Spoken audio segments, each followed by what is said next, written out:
बात करेंगे उस विषैले सच की जो एल्विश यादव की रेव पार्टी के पुलिस जांच से सामने आया है, क्योंकि यूट्यूबर एल्विश यादव से जुड़े रेव पार्टी के मामले में बड़ा खुलासा हुआ है। नोएडा पुलिस ने जो सैंपल जयपुर एफएसएल में जांच के लिए भेजे थे उसकी रिपोर्ट आ गई है और इस रिपोर्ट में पाया गया है कि कोबरा और करैत प्रजाति के सांपों के जहर का इस्तेमाल किया गया था।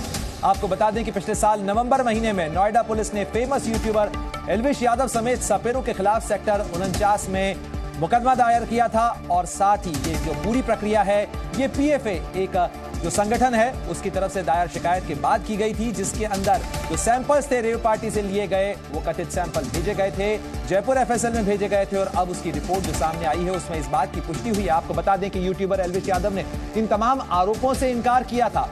साथ ही उसने ये आरोप लगाए थे कि ये सांपों की सप्लाई उसने नहीं की थी, वो सांप लेकर नहीं गया था बल्कि कुछ और लोग लेकर गए थे, जिसके अंदर पंजाबी सिंगर फाजिल पुरिया का नाम भी उसने लिया था। हालांकि बाद में जी न्यूज से बातचीत में सिंगर फाजिल पुरिया ने इन तमाम आरोपों से इनकार किया था। तो ये सारा मामला नोएडा रेव पार्टी का है, जिसके अंदर कथित तौर पर सांपों के जहर के इस्तेमाल के आरोप लगे थे। उसके बाद पुलिस ने मामला मुकदमा कायम किया था और साथ ही जांच शुरू की थी। इसमें कई बार एल्विश यादव को पूछताछ के लिए भी बुलाया गया था। रेव पार्टी में जहर की सप्लाई की गई और अब जो सैंपल थे उससे इस बात की तस्दीक हो गई है और साथ ही ये भी साफ हो गया है कि सांप शूटिंग में नहीं बल्कि जहर के लिए लाए गए थे। तो सांपों के जहर का इस्तेमाल किस तरीके से जहरीले खेल के लिए किया गया और रेव पार्टी के नाम पर किस तरीके से खतरनाक खेल खेला गया, ये उसकी तस्दीक भी करता है। और इस खबर पर ज्यादा जानकारी के लिए सीधे रुख करते हैं मेरे सहयोगी राजू। राज लगातार हमारे साथ जुड़े हुए हैं, रिपोर्ट कर रहे हैं। राजू, जरा ये बताइएगा कि एल्विश यादव का ये जो पूरा मामला है ये कितना संगीन हो सकता है, एल्विश यादव की मुश्किलें कितनी बढ़ सकती हैं और एल्विश यादव इस समय हैं कहां? बिल्कुल प्रणय, बताना चाहूंगा कि अभी जो कल देर शाम तक नोएडा पुलिस के पास जयपुर एफएसएल से जो रिपोर्ट आया है उस रिपोर्ट में सांप का जहर होने का पुष्टि हो चुकी है, क्योंकि जब उन सपेरों को गिरफ्तार किया गया था जिसमें से राहुल नाम का जो सिरा था वो महत्वपूर्ण भूमिका में था, उसके पास से 9 विषैले सांप और जहर बरामद हुआ था। 20 ml के करीब जहर बरामद हुआ था। उस जहर को जयपुर एफएसएल भेजा गया था जांच के लिए और उसकी रिपोर्ट आई है और उसमें से साफ पता चलता है कि कोबरा करैत प्रजाति के जो सांप है उसका वो जहर था। और नोएडा 49 में इस पूरे मामले में मुकदमा दर्ज किया गया था। इस पूरे मामले को लेकर लगभग 8 लोगों को गिरफ्तार किया गया था, जिसमें से राहुल प्रमुख था। इस पूरे मामले में एल्विश यादव को भी नोएडा पुलिस ने पूछताछ के लिए बुलाया था। एक बार एल्विश यादव सेक्टर 20 थाने में नोएडा पुलिस के सामने पूछताछ में शामिल हुए और उसके बाद लगभग कई बार उन्हें समन भेजा गया, लेकिन बीमारी और व्यस्तता के हवाला देकर एल्विश यादव नोएडा पुलिस के सामने नहीं पहुंचे थे, जांच में शामिल नहीं हुए थे।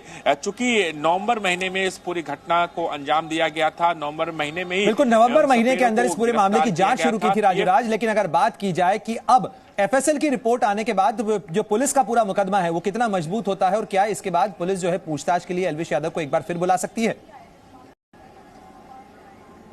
बिल्कुल बुला सकती है पूछताछ के लिए, क्योंकि एल्विश यादव पूछताछ में शामिल नहीं हुए थे, क्योंकि कई बार समन भेजा गया था और नोएडा पुलिस चाहती थी कि जिन सपेरों को गिरफ्तार किया था जिसमें से राहुल एजेंट के तौर पर था, राहुल और एल्विश यादव को आमने सामने बैठाकर पूछताछ करना चाहती थी ताकि इस केस की जो मिसिंग कड़ियां थी उसे जोड़ा जा सके। लेकिन एल्विश यादव नहीं आए थे और नोएडा पुलिस इस बात का भी इंतजार कर रही थी कि जो रिपोर्ट जो जहर को भेजा गया था एफएसएल जांच के लिए उसकी अगर रिपोर्ट आ जाए उसके बाद वो आगे की कार्रवाई कंक्लूड करेगी चार्जशीट को। इसलिए अब ये रिपोर्ट आ गई है और चार्जशीट को पूरी करने से पहले एक बार फिर से कोशिश होगी नोएडा पुलिस को कि एल्विश यादव को पूछताछ करने के लिए बुलाया जाए, उन्हें समन भेजा जाए और उसके बाद इस पूरे मामले के आगे की कार्रवाई की जाए। राजू, जरा ये भी बताइएगा कि इस पूरे मामले का आखिर खुलासा हुआ कैसे था? आरोपी के तौर पर रखा।